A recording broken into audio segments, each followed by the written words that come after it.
Assalamu alaikum. Good morning, good afternoon, and good evening. I hope everybody is doing great. So tonight we are gonna do the second lecture, which is going to be about the Barrett's esophagitis or Barrett's esophagus. Very commonly tested, very commonly tested when it comes to gastroenterology. So you will definitely get at least one question, if not more, but that is something that you need to know before attempting the real exam. Okay, so uh, this is very high yield again in terms of uh, MCQ1.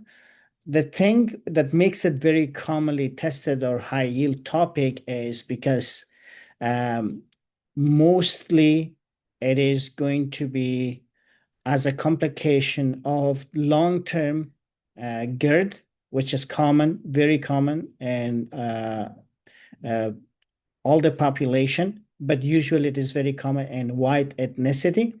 So metaplasia, squamous epithelium, intestinal type columnar mucosa, diagnosis endoscopy suggested. Remember for the Barrett's, if you're suspecting, remember two different things.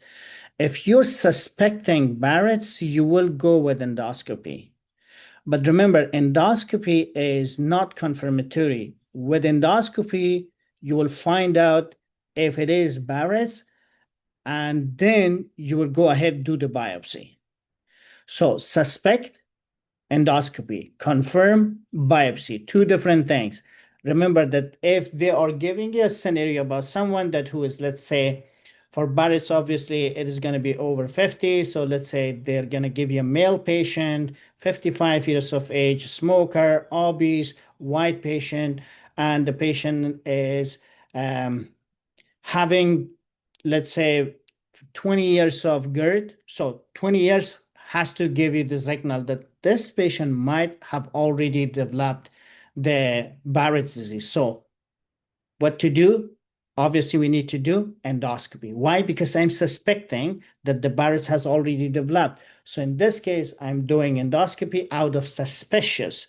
So if you have a patient that you need to do further investigation, the first next step will be endoscopy to see if the Barrett's is positive. Now, if you see a salmon colored, then it means that you have the Barrett's. Then take the biopsy to confirm it. If it is, um, already Barrett's or metastatic, metaplastic, sorry. So diagnose endoscopy if you're suspecting, biopsy confirm it, two different things. Remember, dysplasia can progress to adenocarcinoma. That is important to know. Management, PPI, surveillance, endoscopy, eradication, endoscopic eradication for dysplasia. So now we will know, we will discuss all of them one by one here, that how we can go about them, how to do the treatment, and how to do the surveillance. And you will get question out of, obviously, from surveillance, which is very commonly tested, and it's a little bit tricky. Not tricky, to be honest. You memorize so many things that they're going to get mixed up. So I will make it very easy for you guys to remember it. So what is the cause? The cause could be the long-standing GERD, injury esophagus, esophageal mucosa. The esophagus squamous mucosa is gonna get damaged or injured, right? So confirmation will be done by um, suspicious salmon-colored mucosa needs biopsy to the confirm Barrett's esophagitis. So when you do the endoscopy and you see a salmon-colored mucosa, sometimes they might only mention this. So this should raise your suspicious even more. So salmon-colored mucosa is Barrett's disease until proven otherwise. It means the next step should be biopsy. If you do the endoscopy and endoscopy shows this, then you move on to a biopsy. Consequences, metaplasia can progress to low dysplasia. These are very important points that you cannot miss it because this makes a lot of difference when you're going for the options. So basically, if you know this, you know what will be the next step for the management. If you don't know this, this is going to be very hard to choose the next step or go for the right treatment. Let me make this bold. So the metaplasia can progress to low-grade dysplasia. From low grade, it's going to go to high-grade dysplasia. Maybe I should color this. And then from high grade, it moves on to adenocarcinoma.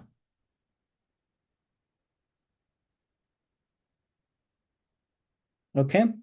Now, next management depends on the dysplasia state, PPI for all, but surveillance or education therapy when indicated. Now, high-yield exam takeaway. Barrett's is not diagnosed by endoscopy appearance alone. Again, we do it out of suspicious.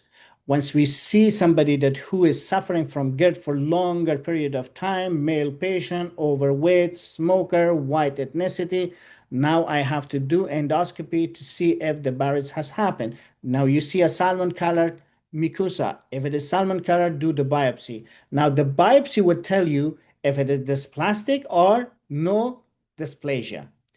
Now, based on this, if it is dysplasia or no dysplasia, it will define or it gives you or determine that how to arrange or map out your treatment plan. If it is no dysplasia, just treat with the PPI, continue with that, but you have to watch the patient. Not very frequently, but now if the patient has developed the dysplasia, now you need to do escalate. You need to do escalation. It means you need to do further investigation, and also you need to start thinking about treatment other than PPI.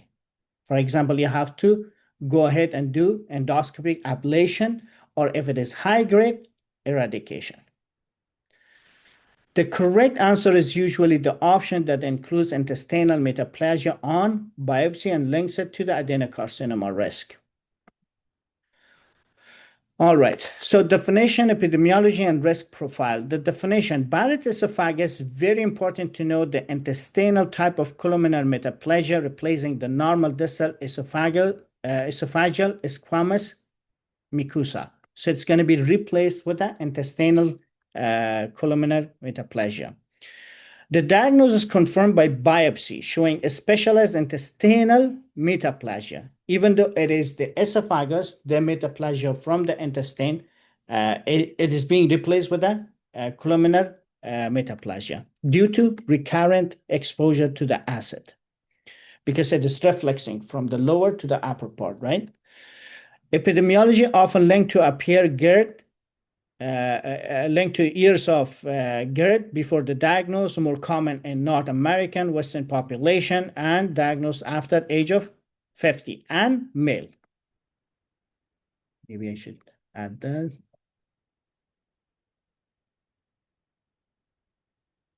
Male, overweight, and smoker, right? Oh, I have it here. So risk factor that should immediately raise suspicious. If you have a male patient, you have a male who is over 50, white, smoker, overweight, hiatal hernia, long reflux history, family history of esophageal adenocarcinoma. So these are the risk factor, and also not only the risk factor, these are the clues that helps you to understand that I'm dealing with a Barrett's disease. Canadian exam pairs, screening and surveillance, not the same. Canadian Task Force recommends against routine screening for all adults with a chronic GERD. But once the Barrett's is diagnosed, surveillance depend on the histology. It means if somebody has GERD, we don't normally do surveillance for all the GERDs.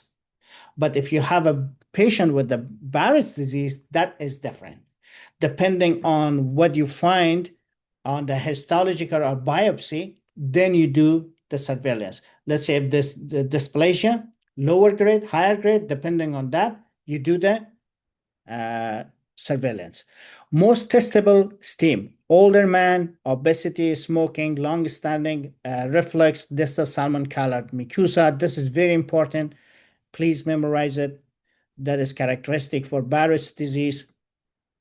Okay.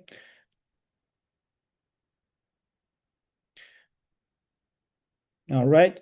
Biopsy proven intestinal metaplasia.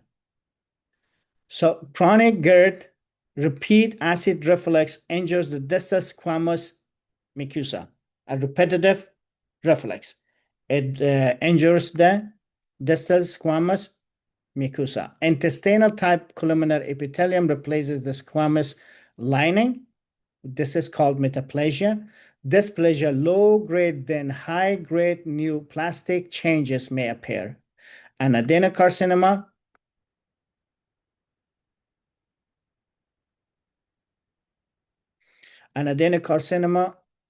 sorry, let me fix this.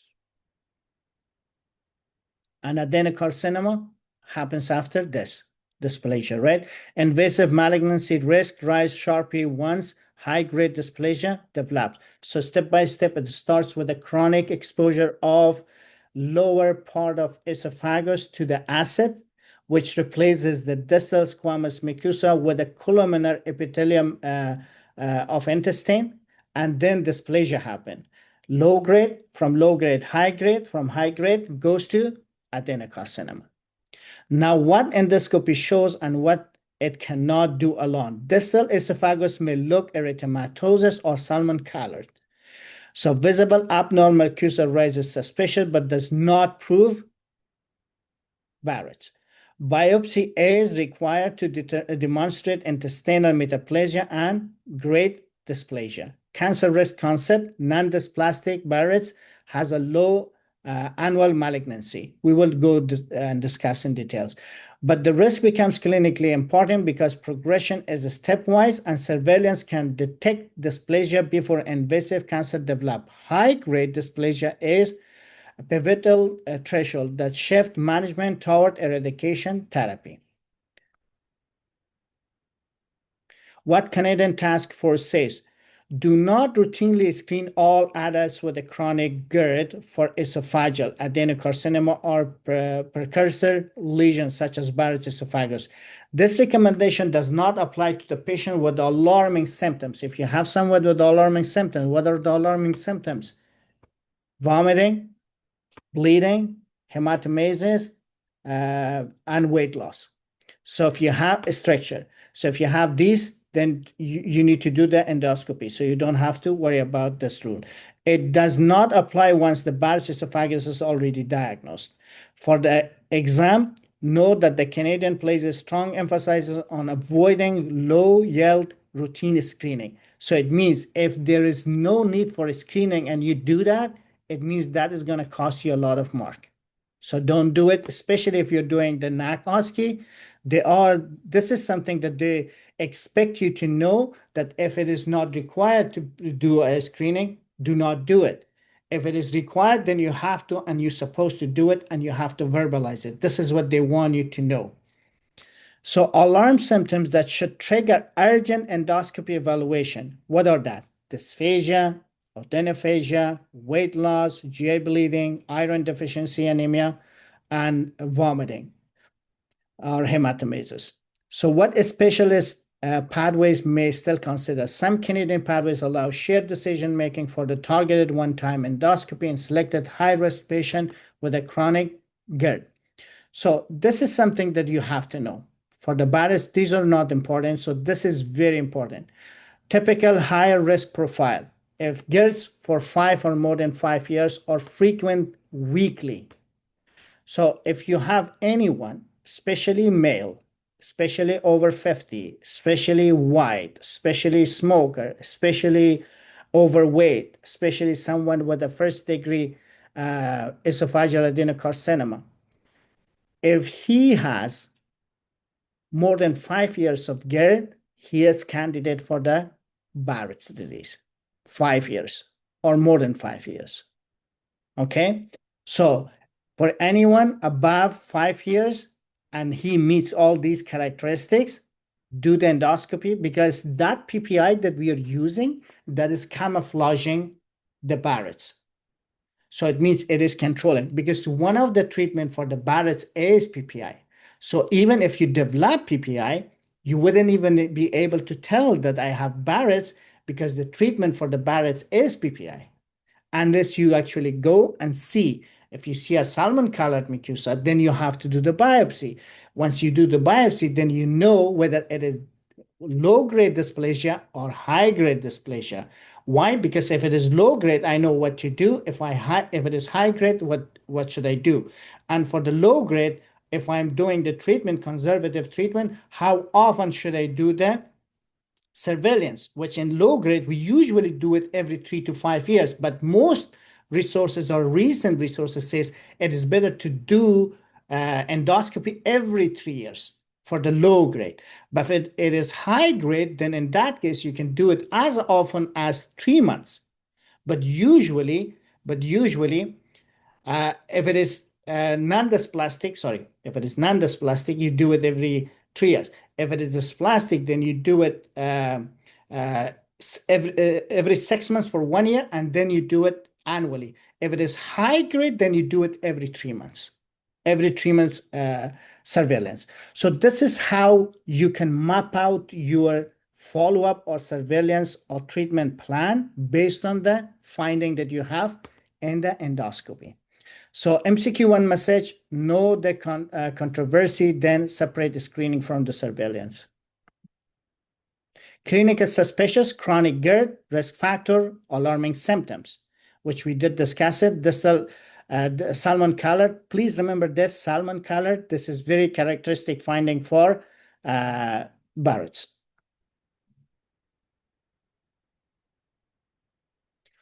And okay. Biopsy, it gives us whether it is dysplastic or not, or whether it is low grade or high grade. Pathology review, confirm the LGD or high GD, low grade, high grade. Dysplasia should be reviewed carefully, ideally by expert GI pathology. Now, histology terms you must not mix up. So no dysplasia, it means intestinal metaplasia is present, but no pre-malignant cytological changes. So no dysplasia, it means no pre-malignant cytological changes. Indefinite for dysplasia, inflammation may be mimicking dysplasia, optimize reflex control and reassess. Low grade, early neoplastic change needs confirmation because overcalling is common. This is for the low grade. High grade, advanced precancerous changes treat as a near cancer statement. Now, endoscopy, what exam writer wants you to remember? Endoscopy appearance alone does not establish the Barret. So biopsy has to prove intestinal metaplasia in the decisive finding. So it means endoscopy if you're suspecting, but it is not confirming. For confirming, we need the biopsy. Visible lesion in the Barrett should raise concern for associated neoplasia and often requires resection-oriented therapy rather than ablation. The dysplasia grade, not the presence of reflex symptoms alone, determines surveillance and treatment intensity. Now, treatment. Treat the reflex environment. High dose or at least consistent protein pump inhibitor or PPI therapy is the standard long-term treatment. So if you're getting a question that what is the long-term treatment for the Barrett's disease, that will be the PPI. That is the long-standing treatment. Okay.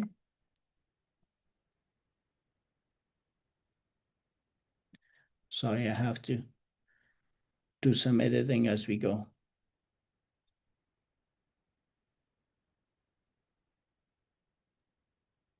All right.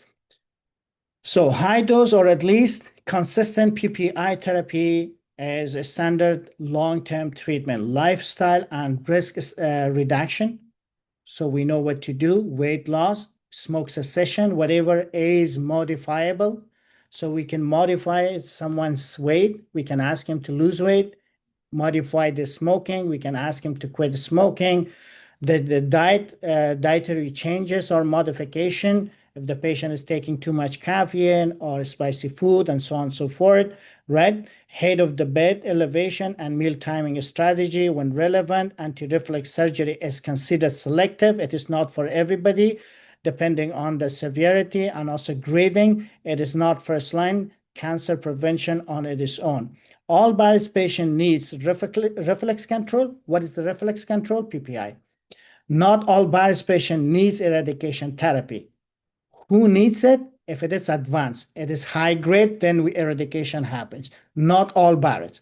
So if it is only the Barrett's, but no dysplasia, high grade dysplasia, PPI. If the patient has Barrett's with a high grade dysplasia, obviously we have to do the eradication therapy. Confirm the pathology. If dysplasia is reported, confirmation matters, especially for the low grade dysplasia, which can be overcalled. Inflammation can mimic dysplasia. Optimize acid suppression before repeating biopsy when pathology is indefinite. So if you have inflammation, it might also mimics the same characteristic finding of dysplasia. It means optimize the PPI first before doing a repeated biopsy. Visible nodule or lesion in the Barrett's usually requires endoscopy mucosal resection for accurate staging. On exam, the best next step often changes after pathology review. Escalate only when needed. No dysplasia, surveillance, not ablation. So if you have no dysplasia, just surveillance. Just keep an eye on it. It should be fine, just PPI. If there is dysplasia, now you need to escalate the treatment. Ablation or eradication. Confirm the low grade, close surveillance or endoscopy. Eradication depending on the context and expert review. Confirmed high grade dysplasia. Now you do the eradication therapy. High grade is a management pivot thing. Emergency or RFA, not wait and see. Surveillance. Now, this is something that I want you guys to pay attention because this is the slide that you need to know. They will test you on this slide, okay? I have seen so many subscription that they have that they had question out of this slide. Either it is no dysplasia or indefinite further dysplasia or the low grade or the high grade. Okay, so you have to memorize it. You have no other choice. But it's, to be honest, it's very easy. If you do it like 2-3 times, it gets easier. So no dysplasia, low annual risk, but no, it's not zero. So if it is no dysplasia, it doesn't mean it is zero, but the chances of having cancer is very low, but it's not zero. It means that even though I don't have dysplasia, I have to keep an eye. I have to keep an eye because it's going to happen, right? It's going to happen. The patient has like 15 years of GERD. So it means the change will happen due to recurrent reflux of acid. This will happen. So it means that I have to keep on checking my patient every 3 to 5 years with endoscopy. Even if the patient doesn't have any changes, it doesn't mean it's not going to happen. So I have to keep on checking if the patient is having any changes in 3 to 5 years. But most of these resources, recent resources, they are preferring to do it every 3 years rather than 5. But there's a range of 3 to 5. But to be on the safe side, go for the 3 years, okay? Now, if it is dysplastic or inflammation may be confound pathology, in that case, do it, optimize the PPI therapy, repeat endoscopy or biopsy in about 6 months. About 6 months. Now, if it is low grade, now for the low grade, it is already defined or determined that this is low grade dysplasia. So the dysplasia happened. So it means that we are on the way to get worse. So for this one, what we do 6 months, every 6 months surveillance for first year. It means for the first year, we do twice, and then we do it every year. Then we do it every year. But if it is high grade, for this, we usually do it every 3 months, but if it is high grade, we have to do the surgery. But until we do the surgery, if it is something that we are looking for, let's say in 6 or 9 months, then we have to keep on doing it every 3 months, okay? Near cancer state with a major progression, endoscopy eradication therapy is preferred in most early cases. Thank the EMR for the visible lesion, often followed by the RFA for the residual flat Barrett's esophagitis. Exam friend rule, surveillance interval becomes shorter as the dysplasia severity increases. It means no dysplasia, 3 years. If it is inflammation that mimics dysplasia, for that we do 6 months. If it is low grade dysplasia, 6 months, 6 months, then every year. If it is high grade, we normally don't do any surveillance. We have to do the surgery. But for any reason, let's say the patient says, I don't want to have the surgery now, I want to do it in 12 months. But under 12 months, we keep on doing it every 3 months.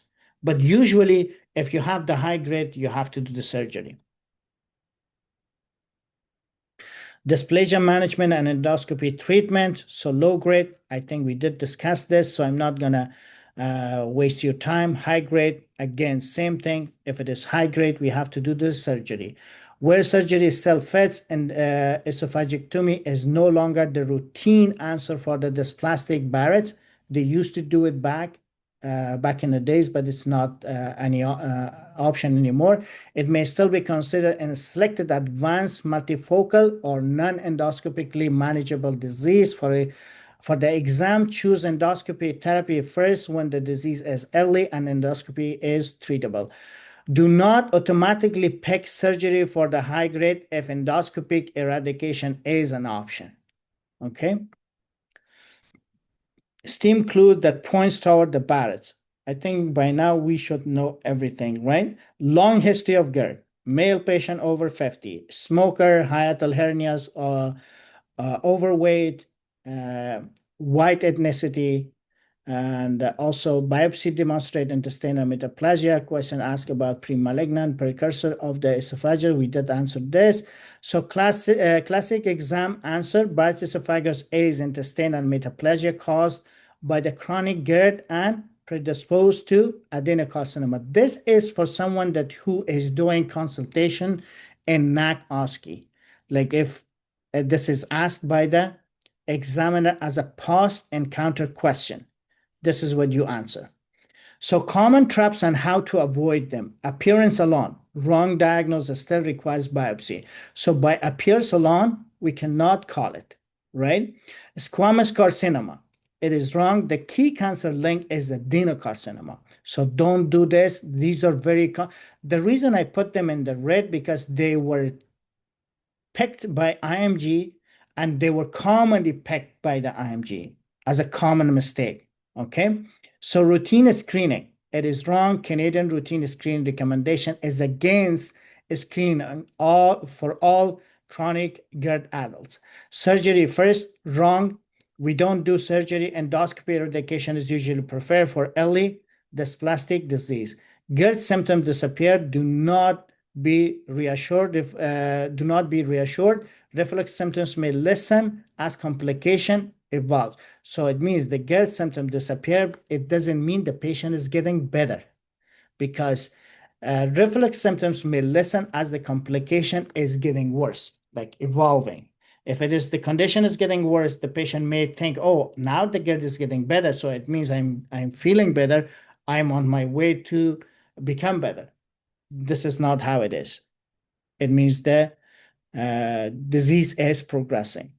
So chronic GERD risk profile, endoscopy suggests, but biopsy have to confirm it. Intestinal metaplasia confirm the Barrett's esophagus. No dysplasia, 3 to 5. Indefinite, 6 months. Low grade, 6 months, 6 months, 1 year. And high grade, we have to do the eradication. And thank you very much. Let's do a few cases.